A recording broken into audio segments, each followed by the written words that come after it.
Hello, everyone, and welcome to Technical Talks. I'm your host, Bill Murphy. On behalf of ASP Enterprises, Quick Supply Company, Bowman Construction Supply, and Cascade Geosynthetics, we thank you for being with us. I'm going to introduce our guest speakers quickly, and they're going to be able to go one at a time. You'll see we have two guest speakers, which I'm super excited about. These are a couple of guys that I have a wonderful relationship with and a great work history with. And we thought it'd be fitting to have them both together. And in planning for this webinar over the last few weeks, we've had some pretty good meetings and confabs. So folks, still with Hale Holdings, with the largest privately owned construction supply distribution company in the United States. And we're proud of the four companies that I get to represent. And we've been blessed over the last 5 years through COVID to still continue to be strong, as we found out, as so many of you did, that we were essential, and that didn't slow down even after the pandemic. So we're grateful. These numbers keep evolving. When I say about us, I am our civil engineer on staff, but we have a lot of technical sales professionals with a tremendous number of customers, and we're blessed to be a part of a lot of wonderful projects involved with infrastructure and being good stewards of the environment. Here's a map of those locations that we represent. And if you're in one of the gray areas, it doesn't mean we can't be friends. I know who does what we do in your markets as well. And with these manufacturers, both of these guest speakers, they cover the entire country and beyond. So nothing's off limits for questions and interest in projects and asking for help. We all share information freely with each other on this group, but also with our peers in the industry across the country. And if you know us, you know that we cover a lot of different solutions. If you don't, please get to know us. There's going to be an opportunity at the end of this webinar to register for Clean and Green, our sustainability conference that we're going to have in 6 of the cities that would have been on that map that I previously showed.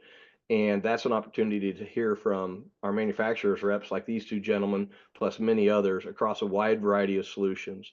So we only cover one at a time, or two at a time in this case, and 3 or 4 at a time when we do these webinars. Some people like Ben have a lot of tools in their toolbox that they get to present, but we are experts at logistics as well. So we have a team of inside salespeople, warehouse people, and drivers that really make us tick. And we're going to have a company meeting at the end of January and celebrate all that from the past year's successes. So thank you for those of you that trust us with your projects, and please reach out to us. We want to be a resource. If we don't have it, we can get it, and we probably know who has it. We're blessed with not only a great team of people, but with long-term relationships. Most of our people have been with our company for 10 years or more, like I have, and then we've got relationships with companies we've had for decades. So with that, Ben, I'm going to hand over the remote controls or the keys to the car or whatever you want to call it. You're going to drive the bus, and I'm going to pick Ben Campbell. Ben is with Solmax, and we've known Ben with his previous company name before that. If you unmute yourself, Ben, let me know if you can control the slides. You're still muted, I believe. And I'm going to mute myself once you get rolling. On my end, it looks like you're muted. If you can't unmute it, there you are. You did it. Now. You did it. Hey, I believe in you. So with that, I am going to mute myself once you get rolling, buddy, but thanks for agreeing to do this. I'll just give you a time check at about 15 minutes, and then right at 1 o'clock Central, then we'll hand over and let Tyler drive. How's that sound? Sounds great, Bill. Thank you very much for Thank allowing you. us an opportunity to talk with you here today. It's our honor. Thanks, Ben. Introduce yourself a little bit.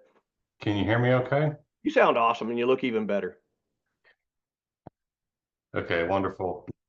Thanks again, Bill, and your team for allowing us to come here and meet with you all today and present some of our solutions that we offer at Solmax, our nature-based low-carbon solutions that we like to call them.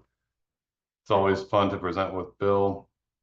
I'll just give a little bit of a background on myself, and my slides aren't. Oh gosh, They're advancing like crazy here. So I think there's just a little bit of a lag. You got to give it just a few seconds. So right now we're on your very first slide, nature-based low carbon solutions. Hey, you give people a little teaser. They know what's coming. So to the audience, we really did rehearse this, as a matter of fact, as recent as yesterday, and controls were running a little bit smoother. So apologize for all the hiccups. I think we should be good to go now. Anyhow, a little bit of background on myself. I'm a civil engineer. I've been with Solmax for over 8 years under a previous company that also included the name of Propex, and I'll get into that here in a little bit. But before I joined this team, I spent 15 years in the industry as a consulting civil engineer. I worked on a variety of stormwater, drainage, and utility projects.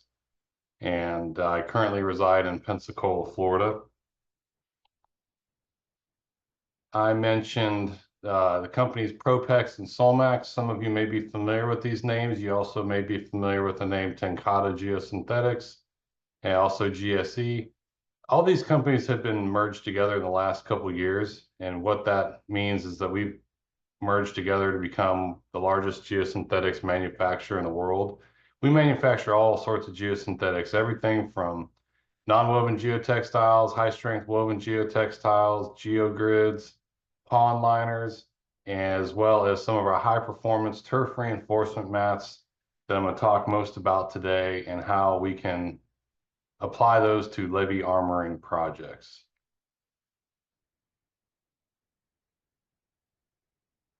A traditional means of armoring a levee that many of us have utilized as civil engineers is to line them with rock riprap. The mainstay of civil engineering. I can't tell you how many times I specified rock riprap on plans when I was a designer and how little I actually checked to see what the resistance of rock riprap was to things like hydraulic shear and hydraulic velocity. Nonetheless, Guilty for about 15 years. yes. But there's rock still has its place in designs and in our projects, but there's other things we can do out there that are a lot more environmentally friendly, more sustainable, and actually provide greater resistance to hydraulic forces such as velocity and shear.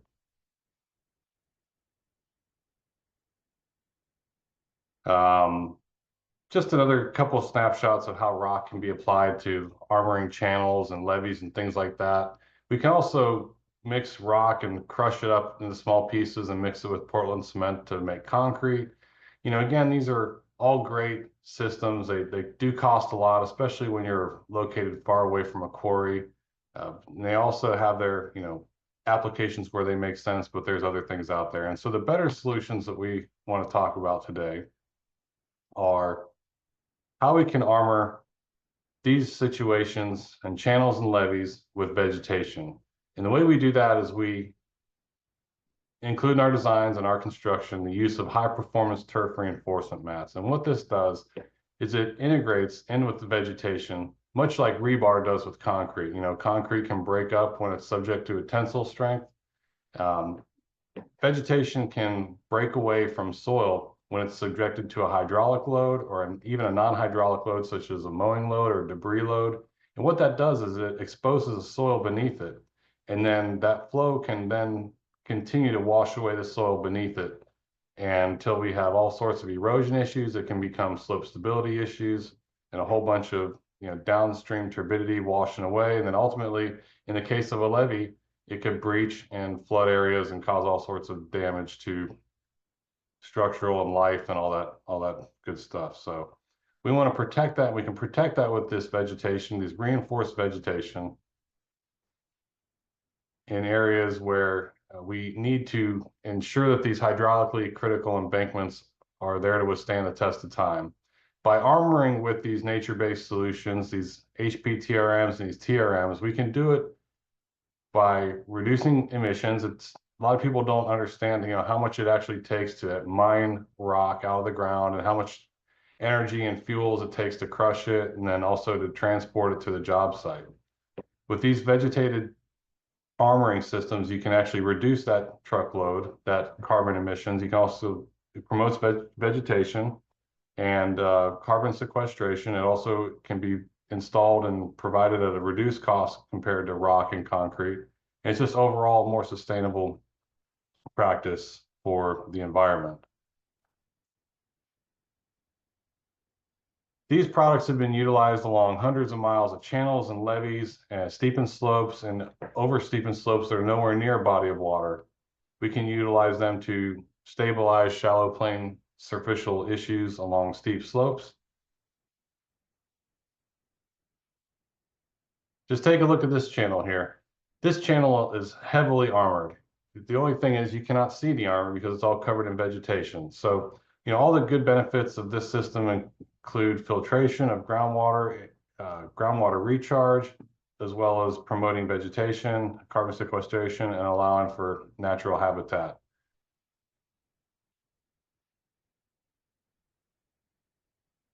I want to take a minute to talk about the different types of materials that are out there that fall underneath the broader classification of rolled erosion control product. That also includes things like erosion control blankets, temporary straw blankets, temporary coconut blankets.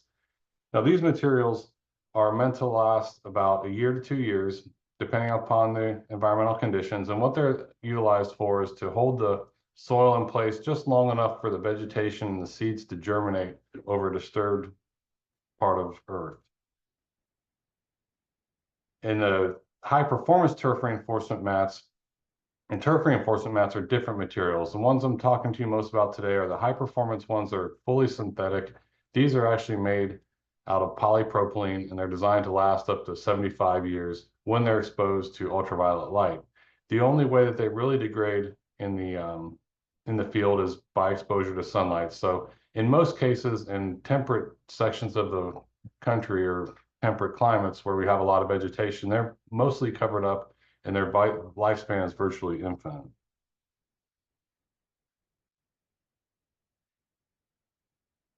And at Solmax and Propex, what we've done is we've combined technologies of incorporating anchors into the ground through this HPTRM to provide an artificial deep root system. So on this diagram here where we have the HPTRM indicated by the green line, where it's trenched in at the bottom, trenched in at the top, and it has these deep anchors to provide an artificial deep root system.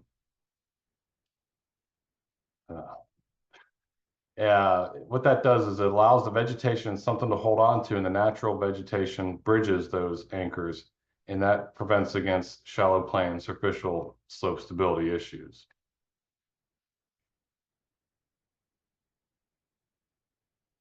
The three main components of the anchor are the head that is driven in the ground. There's a top plate that sits on the surface that sits above the HPTRM, and then a cable that joins the two together. And within the top plate is a wedge grip device that allows the cable to be pulled out but not be go back into the ground. So it keeps the tension on the cable and the soil that spans between the anchor and the top plate.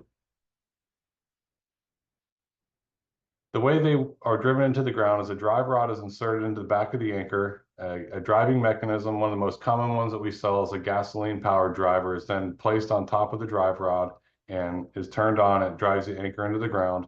And then another device that we call a jack jaw that pulls that drive rod back out of the ground and then also exerts tension on the cable, rotating the head into the load lock position. So that's what holds that material tight to the ground and all the soil beneath it up against the bottom of it. So I'll talk a little bit about a few case studies here and as they apply to levees and the Army Corps of Engineers.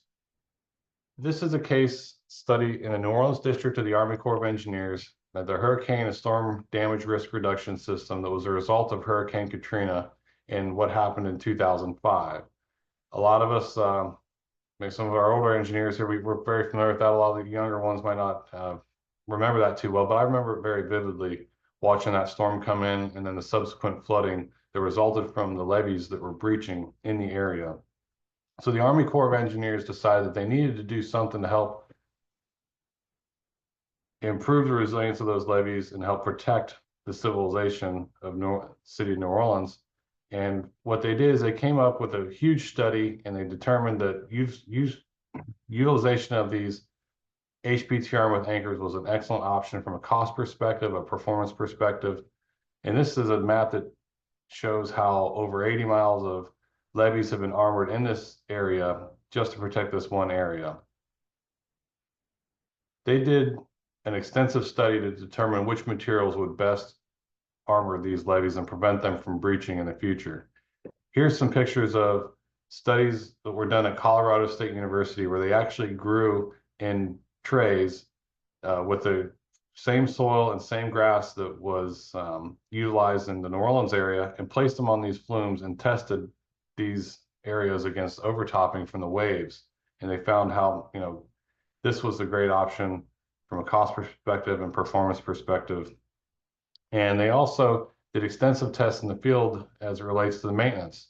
These levees are maintained by mowing with tractors, and they need to understand, what the characteristics and how the performance would be when these levees with this HPTRM this Armor Max system would perform against these non-hydraulic stresses. We're always worried about water and how it flows across these materials, but there's a lot of other things out there that flow across materials too, including mowers, debris, livestock, animals, and all that good stuff as well. And they found, again, this is a publication from the Army Corps of Engineers that documents how well these materials performed and how well it improved against and resisted against rutting from the mowing loads. We have some pictures here of how the levee was built and graded and how the materials rolled out. This picture here shows how they're placing sod directly on top of the HPTRM, the Armor Max system here. And one thing to understand is that these things are high performance turf reinforcement mats. So the turf component is a very important part of these materials. A lot of times I'll get the question about, how is it possible to establish vegetation on these materials? And there's three main ways that you can do that. You can utilize, but you can establish vegetation simply by placing the sod directly on top of the HPTRM. You can also hydroseed it. And then another common method in the next case study I'll show you is what we call soil seed and fill. They basically lay a 1 to 2 inch layer of soil over the top of it with seed and allow the seed to germinate, and it grows from above the mat, through the mat, to the soil beneath it.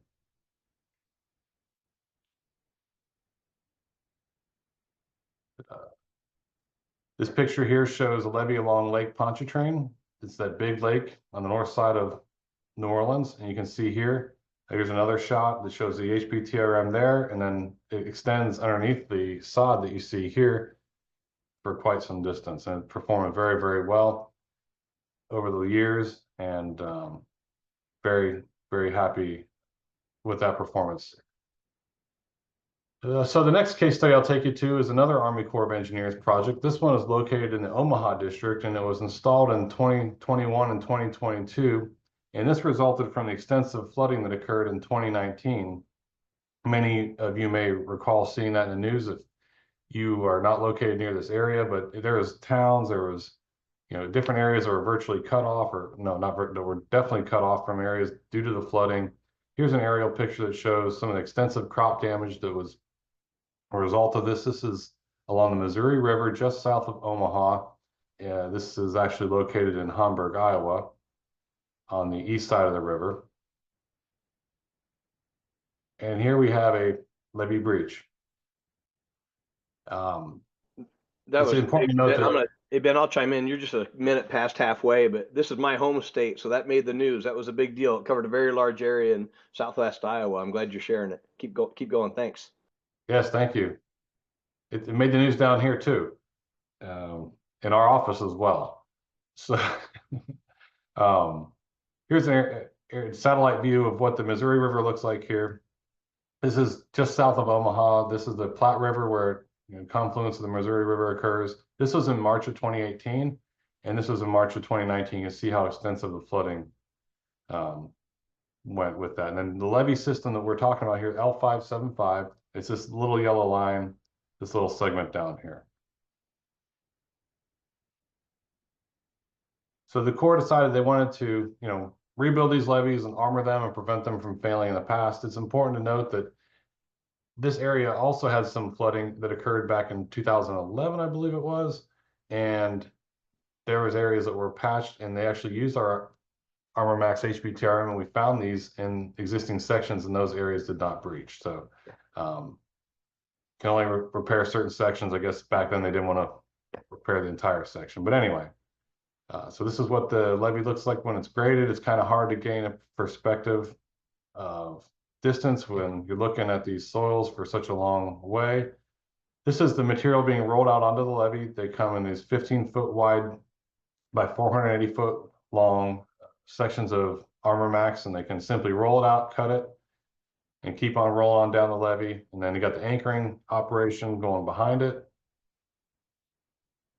These crews were able to achieve about 16 to 1,700 square yards per day of installation. They were really moving. You see there's some rock in the back.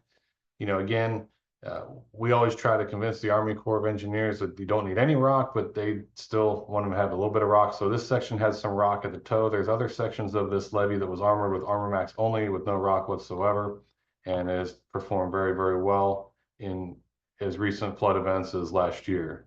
And so these are the anchors being installed and tested for pullout capacity. The specification we have lists a certain amount of pullout capacity. This was a very wide section of levee, and this section was designed to be this wide because of the soils and the seepage analysis that tried to cut off that seepage layer, that flow net that goes underneath it. You can just see here how, how this thing rolls. It can be rolled out, installed and anchored, and go on as far as the eye can see. So this was a very big project. We're able to deliver materials and support. We are on site multiple times. We trained the contractor, and this was a flood event from August of 2024. This is in the area of some of those pictures, and you can see here that the water did not overtop it, but we did have a lot of flow against the levee, and it held together with no problem whatsoever. And I just actually noticed in this PowerPoint I submitted to Bill, those extra slides were not in here, so I apologize for that, but we do have some updated pictures of that. I'll take it from a levee project to a channel armoring project here. This is Middle Logan Creek. This is a little bit northwest of Omaha.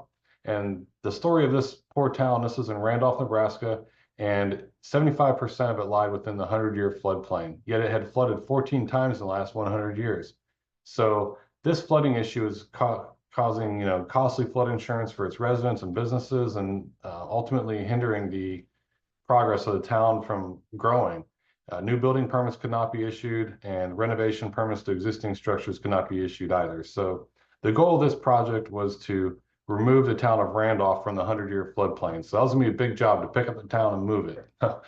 They weren't gonna move the town. What they were gonna do is try to widen this Middle Logan Creek and armor it so that this creek could pass the 100-year flood rather than have it back up into the city. And so here's a section. So we worked with the Army Corps of Engineers and their design and came up with a plan to armor the side slopes of the channels. Ultimately, we'd like to armor the entire channel width, but we understand that due to cost constraints, sometimes that's not possible. But this is a section view that shows the solid line being proposed channel section, and then the dashed line is the existing channel section. It's pretty wild to know that you can see how much taller the shoulders of the channel were. The problem was that this cross-sectional area was just too small and could not allow that volume to pass through. So they designed this larger section here, and I actually had the privilege of being on site to take this drone shot that actually shows that section in real life. You can see here that the existing section there, and then the proposed section. But as engineers do, they don't understand sometimes, water can't flow up against the soil here, but that's not the case. They actually built this bridge, a new bridge over here that actually pass that water as well. So that was pretty cool. And here you see Armor Max being installed on the side slopes. And this was a year later, a summer later, we got vegetation growing very, very well. So this was vegetated by the soil fill and seed method that I described earlier. They simply placed a 1 to 2 inch layer of soil across it, the seed, and then a temporary straw blanket, and it just grown very, very well. Here's spring of 2021. Then later that spring, vegetation came through very, very well. So now I'm going to talk to you about another product we have called Scour Lock. And what it is, it's a kind of a derivative of our HPTRMs, our non-woven geotextiles. And what it does, it functions similar to a gabion basket, where, gabion baskets are wire baskets that are filled with stone. They can be used and stacked in all different shapes and forms, and they have their appropriate applications as well. But one thing that is different about Scour Lock compared to a gabion basket is that you don't have to fill Scour Lock with stone. You can fill it with soils or soils that are on site. So it provides a tremendous advantage. It eliminates all that trucking and back and forth and filling stone. And it also has the ability to be vegetated. These units come fully assembled in 15-foot long lengths. Each unit is 4 feet tall, and it has 5 3-foot by 3-foot cells. And then the ArmorMax HPT arm is fastened to the face of it with hog rings in a way that allows soil to be filled on the face and then promote vegetation. Show you one case study here. This is a pipeline in Illinois. It's a project that we worked with ASP on, and the great folks there had called us to site and showed us that there's this creek where we have this pipeline crossing, and lo and behold, the soils are starting to slip back into this creek. And so there's little white specks you can see here. I'm not sure if you can see them on your screen, but it was actually snowing at that point. And so we came back again later in the summer when it was 1,000,000 degrees Fahrenheit and helped the contractor understand how to train the contractor on how to install these materials and how to most efficiently put them together. And so what they did is they removed all the slough soil from the slope. They then came back and recompacted it, placed the scour lock in the toe. You can see here it serpents around. There's a certain amount of give just by way it's constructed, but you can turn any angle or any, we've gone over pipes, under pipes, you can turn it 90 degrees. It's very simple to modify in the field and get any alignment you want. They also combine it with ArmorMax that I talked about just now on the slope above it. You can see here them installing the ArmorMax to protect that slope while it's all towed in at the bottom here. And this was 2 years after installation. These are guys down there. There's a couple ASP guys and myself hiding in the tree there. But you can see how the slope is vegetated very well. It's done so well that this pipeline operator has decided to use the same design at 5 different locations along the same pipeline. And we continue to get projects as recent as probably last month of other same pipeline operators wanting to install this system at other locations in other states. So Our Ed Nelson at ASP is very proud of this project as well. Just chiming in to give you a 2-minute warning, but I'm really glad you guys got back out and got some after pictures to show how well protected this is. yes, Ed's been great, very instrumental in this, and with this client, these contractors, he's done a wonderful job, and it's been a really good program for armor in these areas. So I want to make sure I'm not going too far over, but here's my contact information. Of course, you also have Bill's contact information. If you have any projects you think that we can assist with, I'd like to let you know that we have a full staff of engineers, of PEs other than myself that are here to support you. We can come up with concepts, we can evaluate your project, and all our work that we do to help with conceptual design and whatnot is completely free of charge and under no obligation. We ultimately want the product and products and what are best for your project, and ultimately, if we can help with you at all, feel free to contact us or Bill, and I'll just go ahead and pass the microphone back over. Well, I got it. I'll take controls, Ben. Good job. You addressed my question that I brought up during rehearsal, and that was the concerns about vegetating the solution, and you handled it. So we'll see at the end. Folks, again, we do Q&A. We don't do chat. We found chat to be very interruptive to the speakers. I'm going to give remote controls to Tyler. Ben, excellent job, not only on providing informative content, but on staying on time. You're a pro. I appreciate it. So Tyler, the bar's high, man. He nailed it on time. So Tyler, if you unmute yourself, you'll be able to start chatting. I see you got your camera on. That's good. Were you able to take controls? See if you click right on the presentation, Tyler, you should be able to advance. There you go. You did it. You don't even need me anymore. Okay. I didn't do Awesome, much of man. I didn't do much of an introduction, Tyler. And one thing I failed to say at the beginning of this was this whole levee protection presentation is intended to give you permanent solutions and temporary solutions. And what these handsome men talked about over the last few weeks was you can have both. And Tyler will touch on that. So Tyler, take it away. Let us know a little bit about you, buddy. Okay, really appreciate it. First, thank you, Bill. Thank you, Hell Holdings Companies and Ben for the introduction on that. But thank you guys for the opportunity. I think that this is just a super cool opportunity, and again, a point of how you guys are just a best in class, not only solution provider but solution experts. So I'm just honored really to be a part of this conversation, and I appreciate it. I apologize. I am getting over a cold. My whole family came down with a cold through the end of the holidays. But so hopefully that's not too frustrating to listen to. You sound But great. all right, really appreciate you guys. But I'll jump into this. My name is Tyler Searle. I've been with Muswell for 7 years now. Prior to that, my experience was in civil engineering. I studied at Utah State University. But I love what I do. I love working with Muswell and then working with partnerships and relationships. And again, I'm very honored to be a part of this conversation today. But we'll dive right into this. Who are we at Musclewall? At Musclewall, really at our core, we're environmental risk managers. And really our mission is to help communities be proactive and be able to get on the forefront of events to protect life, most importantly, property as well, and the environment as well. All of that being said, we are a manufacturer of these Musclewall solutions, but we're more than a manufacturer. Oftentimes, I'd say 9 times out of 10, I'm in one of these two locations. To the left here, that was myself in 2024 working with the Florida Department of Emergency Management, going in there post after a hurricane and dewatering at-risk areas and getting the power back on. And then to the right, that was myself and Bill Murphy and the ASP team last year meeting with the Kansas City U.S. Army Corps of Engineers. So again, we are a provider of this solution. It's a high-risk solution, but beyond that, we're environmental stewards, and we just want to be active in this conversation. Why is flood control significant though? And why am I passionate about what I do? I absolutely love what I do. And for me, it really falls into three significant points. First and foremost, always in my mind is the threat of life. Just in 2024, and I'll pause for a second. Coming into this conversation 7 years ago and joining the Muscle team, I honestly, I had a surface level understanding of flooding and the catastrophic damages of that. I just had exposure from things I've seen on TV and a few family relationships. But that being said, over the last 7 years, I've gained a full respect and sense of reverence for Mother Nature. So again, this is the most important reason that I do what I do, and it's to protect life.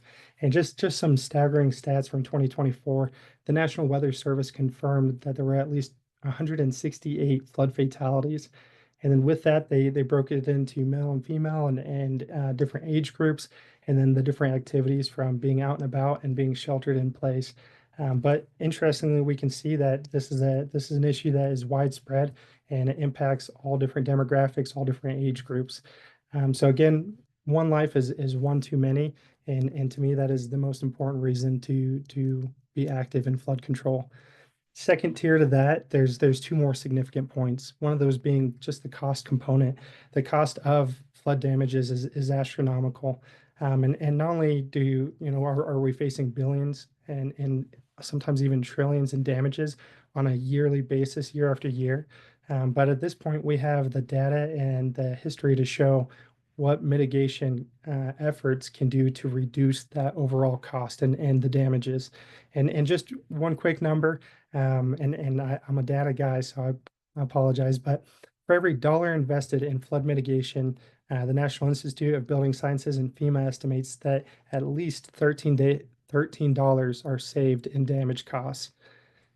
Lastly, a really significant point for me, and another reason why I get up and love what I do, is the environmental impact. And when we're thinking about floods, at least for myself, I'm picturing the widespread devastation of that flood event moving through an area, disturbing the environment, disturbing properties, and all of those implications.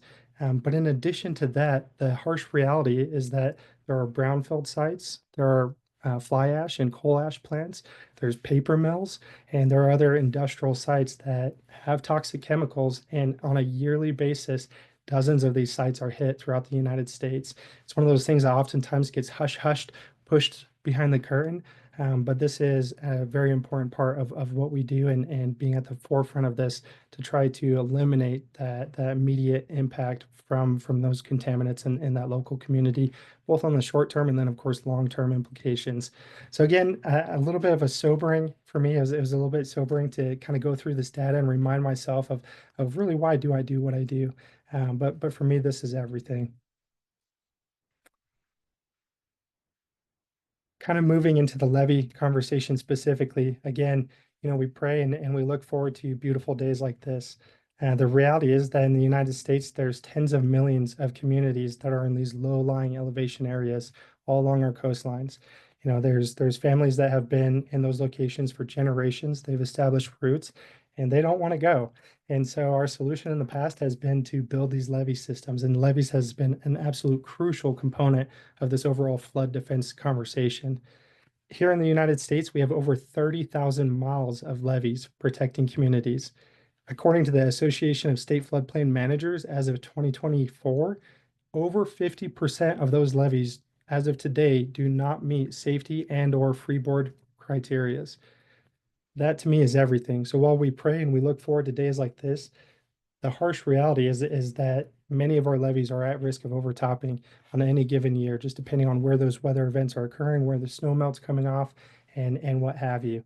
And so again, while we pray for bright days, that reality is that this can happen, and two common applications: either the levee can be eroded or the levee can be overtopped. In either case, though, there's catastrophic damage on the backside as we cause this bathtub effect to inundate that community. And then the reality is that oftentimes it'll be months after the flood event before that community can get dried out and then begin to repair their areas. And so at Muswall, we pride ourselves in bringing an innovative and sustainable solution to this problem, bringing a solution where we can rapidly deploy our system on top of levees to act as a freeboard and a levee raise solution, but also secondarily, and I'll get into this as we get into the liner details, but we can wrap our Muswall system and then extend that liner down the front face, the front slope of that levee to add temporary protection and erosion control in that emergency event if needed. Taking a step back, again, one component of what we do is we're a manufacturer of this Muswall system. Just to dive into the engineering behind the system and kind of really what makes it unique and sets us apart from the standards for just a second. This is a side profile shot to the right side of the screen right here of our 4-foot system. But all of our wall heights from our 2-foot height to our 8-foot height all have this similar L-shaped design where they have a cantilever engineered design, and they're engineered to retain. Each wall will have a toe that's proportionate to the height of that wall unit so that it's designed to retain to its full height and even over-engineered to retain against significant dynamic forces. We're talking wave action, debris impacts, current loads, wind loads. Our system is over-engineered to defend against those events. There's a lot of components going into how our system performs so well. The first and most significant is that L-shaped design. Secondarily, we'll fill the system with water. So when we move and we transport the system, it's hollow and it's empty. But then when we get the walls on site, we can fill that system with water to add that extra ballast weight. And then the last component is that we'll pair our system with an adjacent technology, being a liner oftentimes. And in short, we'll wrap our system to make it impermeable. And then again, I'll get into the liner details, but we can use that liner to our advantage to further protect the overall area. Getting into the actual material of the system, just briefly, the walls are an LDPE material, so it's a low density polyethylene. It's a low density in that it has a little bit of give to it. It's not a rigid material that would be prone to cracking. Additionally, we give the system a 10-year UV warranty, and that's because the system is injected with heavy UV inhibitors in the molding process, and we fully expect the system to last decades worth of use and reuse. And that's the last note, just that highly reusable aspect of the system. Standards, going back to beginning of time, back to the Egyptians, the most ancient solution, but still the most common solution is sandbagging or using earthen materials. Since the beginning of time, we've used sand and earthen solutions. And so again, we're trying to bring innovation and sustainability to the space. And I just want to bring in a few key details. First, and namely, does it make dollars and cents? Because if not, that's a major obstacle right off the bat. And so right off the bat, I want to address sandbags and a variation of sandbags, right? There's standard sandbags, and then there's larger super sack type sandbags. Concrete solutions are also oftentimes used. But I want to just bring up the actual cost of sandbags. When we think of sandbags, at least for me, I think cheap or pretty much free. But the reality is that there is a cost for those sandbags, and someone is paying that bill. And oftentimes that's the U.S. Army Corps of Engineers. And per the U.S. Army Corps of Engineers, they estimate that every sandbag costs them, the true cost of a sandbag, the full cycle of that sandbag, is between $2.50 and $5 per bag when they consider getting the materials to site, the labor of filling those sandbags, the labor and the logistics of moving those sandbags and getting them deployed correctly, and then the oftentimes forgotten cost and expense of going in there and cleaning up all those materials before they begin to disintegrate from UV and become a larger environmental issue. So in short, right off the bat, for the Army Corps' spending on sandbags, we are more cost effective in that very first deployment than the alternative of sandbagging. Additionally, we bring in a great deal of logistical benefit. Just again, quick data points here. But for one semi truck of muscle wall, we can, at our 4-foot height, get 576 linear feet onto just one truck. In comparison, if you're looking at earth or concrete alternatives for raising that levee, you're at 32 semi trucks worth of material. Because again, we have the added benefit of shipping and moving essentially empty air and our product from site. And so we can pack a significant amount of linear footage into a tight space, bringing down that logistical nightmare and all the strain on the infrastructure and greatly reducing all of that. And then lastly, I just want to point out the benefit of greatly reducing that base space requirement. We have the smallest footprint space requirement of any of traditional solutions compared to earth or concrete solutions. We can greatly reduce that overall footprint requirement. And there's lots of side conversations that we could bar into of why that's important. But just namely, oftentimes we're in that discussion where, again, half of these levees no longer meet their safety requirements or their freeboard requirements. And so there's lots of conversation of building these levees up, widening out these levees. And so in short, of course, there's massive cost with that as well. And so being able to bring in some cost savings and some additional options in that deployment process. And then just lastly, of course, a safer and faster deployment and full reusability, bringing in that sustainability aspect. I'm going to parlay into some specific and real world applications here. To do that, I'm going to start with just a short video from the California Department of Water Resources. This is available on their YouTube channel and their website as well, and they use this internally and then share it with other local states. But it's just a quick instructional from them of how to deploy the muscle system on top of a levee. The Department of Water Resources is deploying a new tool called Muscle Wall. Muscle Wall is a containment system consisting of 2-foot-high by 6-foot-long interlocking plastic sections that look similar to a traffic barrier. They are quickly deployable during a flood event, taking less time and labor than a traditional sandbag wall. The construction of a muscle wall barrier begins with placing plastic sheeting over the area the wall is to be built. Place the plastic sheeting with enough slack on the water side to wrap back over the muscle wall and be secured with sandbags. Place the muscle wall over the plastic sheeting with the toe facing the water, interlocking the sections. Once the wall sections are set in place, fill them with water using a portable water pump. If time allows, ratchet straps can provide additional strength when needed. Wrap the muscle wall with the plastic sheeting. Place sandbags on the toe of the wall spaced approximately a foot apart to secure the plastic sheeting to the water side of the wall. Then place a row of sandbags on the land side of the wall to secure the plastic sheeting to the ground. When deployed correctly, a muscle wall barrier provides very good protection against levee overtopping.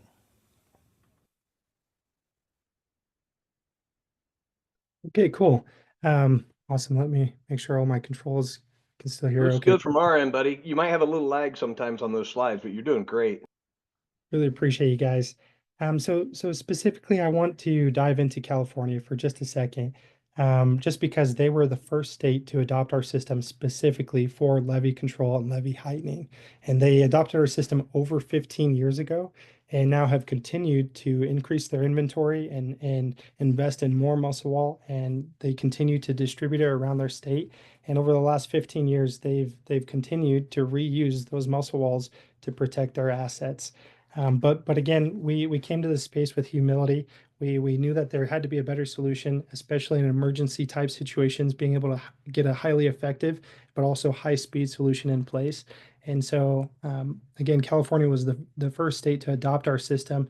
And now fast forward 15 years later, currently they own and use over 6 miles of their own muscle wall inventory, and they've distributed those 6 miles of inventory across their 64 locations statewide.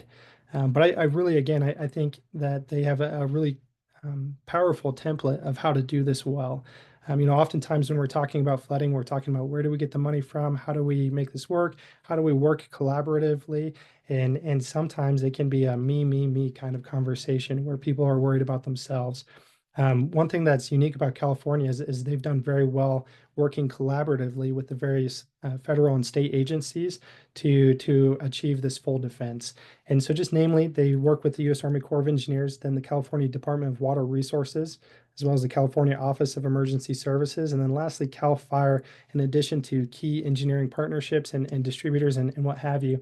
But in short, again, they all work collaboratively and have proven year after year the power in being able to have a high-speed solution to eliminate their risks. And just lastly, not to beat a horse here, but I think it's powerful how they've shifted and proven the power in being able to shift a system around. Right in the Central Valley of California alone, they had 16 and they have 1,600 miles of levees just in the Central Valley. Again, around 50% of those levees on average no longer meet their freeboard criteria. And so the long-term plan is to raise those levees and to do the permanent changes and to bring in those highly effective solutions that Ben Campbell mentioned. But the reality is what do we do now and what do we do today? What do we do in the meantime? And so in short, again, it's just been an excellent example of being able to have a system that can be mobilized and then shifted around throughout the state depending on where the snow melt's coming, depending on where those atmospheric rivers are falling, and what have you. And again, they have that agility to move them around. And then just lastly, I want to point out in that instructional video, that video is about 10 years old at this point. They were using our white units. Those white units are anywhere between 10 and 17 years old at this point, and they continue to reuse those same units and they continue to use those as part of their assets. But in short, we have improved on our deployment process, and I'll touch base on that just here briefly. Namely, I want to point out the liner technique. So in that video, they showed a typical wrap method, which is definitely a highly effective solution. But I do want to just mention that we have had, at this point, over 17 years of experience working with Army Corps and working with these levees, and we've worked on a variety of different surface types. So I just want to bring that to the forefront here. Again, at our core, we manufacture this muscle wall system. That system is the structural component for your defense. But overall, the overall solution also includes this liner, and how we deploy that liner and how we use that to our benefit can vary from project to project. But namely, I want to point out this chain option one more time. I briefly mentioned it as we were looking at those the side shots of those levees and that bathtub effect. But in short, again, using that liner to our advantage, not just wrapping the muscle wall system and adding that extra levee heightening, but also using our system. Say we're working on a levee, or we, a group has reached out and they have a levee that has erosion risks. Maybe they are in the planning phases. Maybe they've just barely got some Propex established and some Solmax laid down. But in short, they haven't had time to establish that vegetation yet, or for whatever reason, they still have erosion risks. In short, in that emergency situation, we can wrap our walls and then extend the skirt of that liner down that front face of that wall and act to not only add that extra height, but again, to protect that levee from potential erosion risks in that emergency. And then as we get towards the end here, I wanted to bring in some real world applications, just some real world projects where, again, we're showing various liner techniques as we're working on different surfaces here. And then I just briefly want to bring in the testing and approval processes and some of the substantial testing that we've gone through. Namely, I'll just point out three here. One is the U.S. Army Corps of Engineers. We have been formally evaluated by the U.S. Army Corps of Engineers, and to date, we are the tallest solution to pass all of their perimeter flood control testing. Additionally, we've been formally tested and approved by the Association of State Floodplain Managers. And then lastly, FM Global and FM approvals. FM Global and FM approvals, as well as ASFPM, there's a lot of interesting conversations that we could parlay off of those approvals. But in short, I want to mention that our system has been proven to be used, and it's an effective solution for increasing the overall CRS rating for a community, that community rating system through the National Flood Insurance Program to overall reduce the community's insurance premiums. And then additionally, with the FM approvals, there can be potential for additional premium reductions depending on who the insurance agency is. But all that being said, I do again want to mention that we have been heavily tried, tested, and proven out over the last 17 years. And with some of those approvals, there are definitely some pretty significant insurance cost benefits. Am I doing okay on time, Bill, to share this video? Yep, it's rolling. I love it. Okay, awesome. So just a short 50-second clip, and I'm moving a little bit faster than I intended, but this is a short highlight clip from our testing with the U.S. Army Corps of Engineers, as well as FM Global and ASFPM. It's a three-pronged test, and it is the highest tier test that you can do in flood control globally. So to date, again, we're the tallest solution to ever pass all of their testing throughout their 10-day process at a 4-foot height. And that overtopping test is another significant asset of our system, being able to be overtopped and over-engineered to remain in place. Hey, Tyler, for the sake of respect for you, I think you should run it twice. Keep talking through it, but you've got good points to make. Okay, no, I appreciate it. And then additionally, I just want to mention that the U.S. Army Corps of Engineers, they did, again, they evaluated our product. And part of that evaluation is they gave us a report at the end of the evaluation. That's significant because at this point, any system that has been tested, tried, and proven out and evaluated by the Army Corps of Engineers will have the same report and the same testing. And so you can compare apples to apples how various systems perform under various real world type situations, whether we're talking hydrostatic loads coming on and off the system, debris impacts hitting the system, wave impacts overtopping the system, and then generally overtopping the system in a high flow event, and then also current loads as well. But again, our system tested best in class, and we're very proud of this testing. And then towards the end here, we're going to see that debris impact. Again, that's a unique asset of our system. While it is plastic, it's a malleable plastic that has the ability to take on really extreme dynamic forces and dissipate that energy without cracking. And so for their debris impact tests, they pulled a 5,000-pound pole and a 3,000-pound pole at our system, at 7 feet per second. They had each of those telephone poles soaking in the water for 2 weeks. But really just, again, highlighting, and in the real world, we've done very well against debris impacts and real world situations. Thank you, Tyler. You did a great job covering that. And one thing I like to remind people when I show that video is those units aren't empty. We show them empty when people are picking them up by hand and putting them into place. But a reminder, for the sake of time, we don't show on every slide, every picture, and every video the fact that people are filling those with water before they're put into use. Absolutely. Thank you, Bill. So I should take a step back. There's really just 4 steps in the deployment process, and it was crucial for us to have a simple yet highly effective solution. But simple being that volunteers or anyone that could give their hands to the efforts could be of use to deploy our system. And so that really actually parlays well into this presentation slide right here. I just wanted to leave with an invitation. Again, a lot of what I do, and a majority of what I do, I should say, is getting out there in the field, walking through these deployment exercises and these flood fight demo trainings to really build in that confidence and work through those steps. But again, it's just 4 steps. Essentially, you drop the wall in place, fill that unit with water, strap the unit to the adjacent units. That makes the entire system act as a complete solution where walls can be relying on each other to distribute those forces. And then the final step is wrapping the system with liner and inserting that liner clip on top of the system. And again, it's one of those things where I don't want to get into too deep into the nitty gritty details, but essentially that's it in a nutshell. And our deployment process really can be consolidated down to a front and back page piece of paper. So just finishing up the conversation here, I did want to leave with the invitation. If you or yours have any interest in learning more or having us on site, having the ASP folks drop by with some actual wall units, all of the Hale family companies, they all have our wall units distributed throughout their branches, and we'd love to get out there in the field and meet in person. Finishing up here, it's just a short clip. I apologize if we're getting blasted with the volume.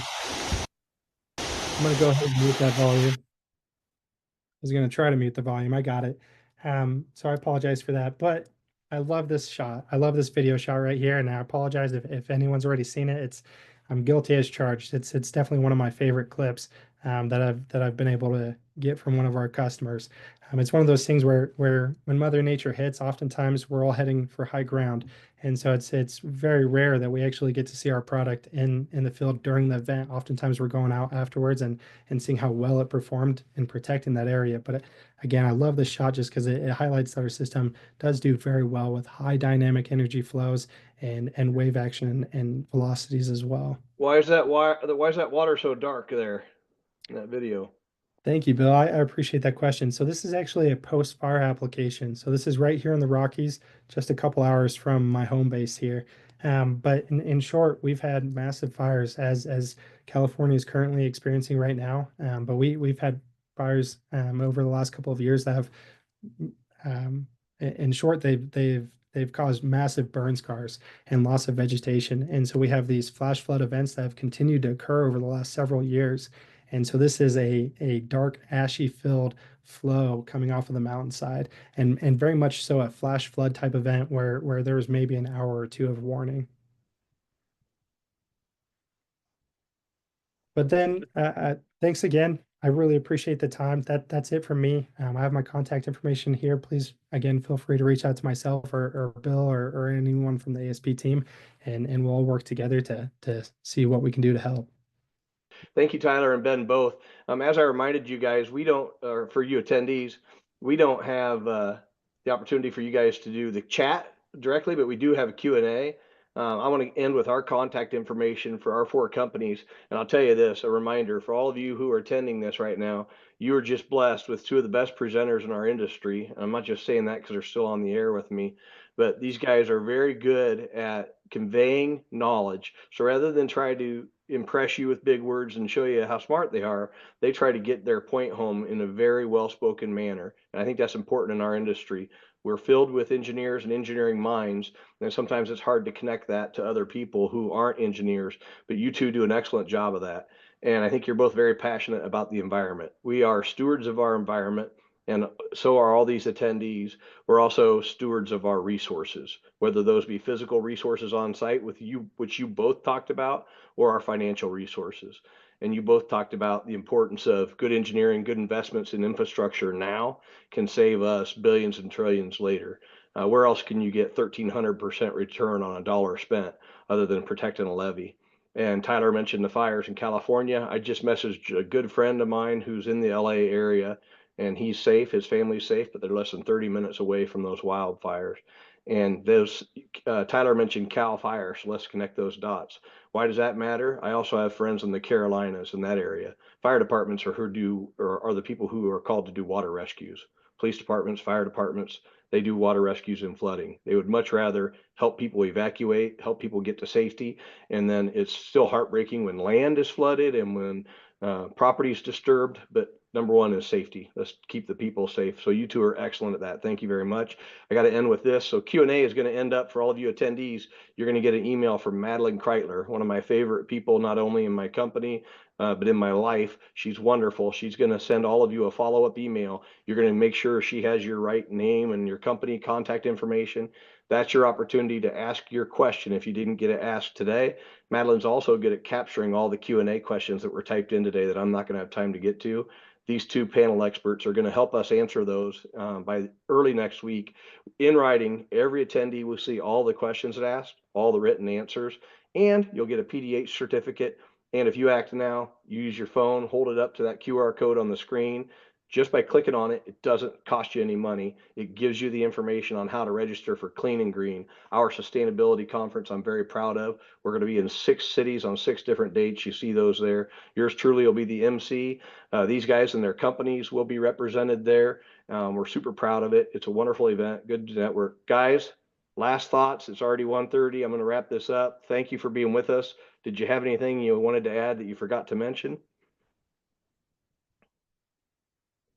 I'm all good. Bill, Thank thank you and your team for having us here. And Thank you. please feel free to reach out to us if we can be of any benefit on your project.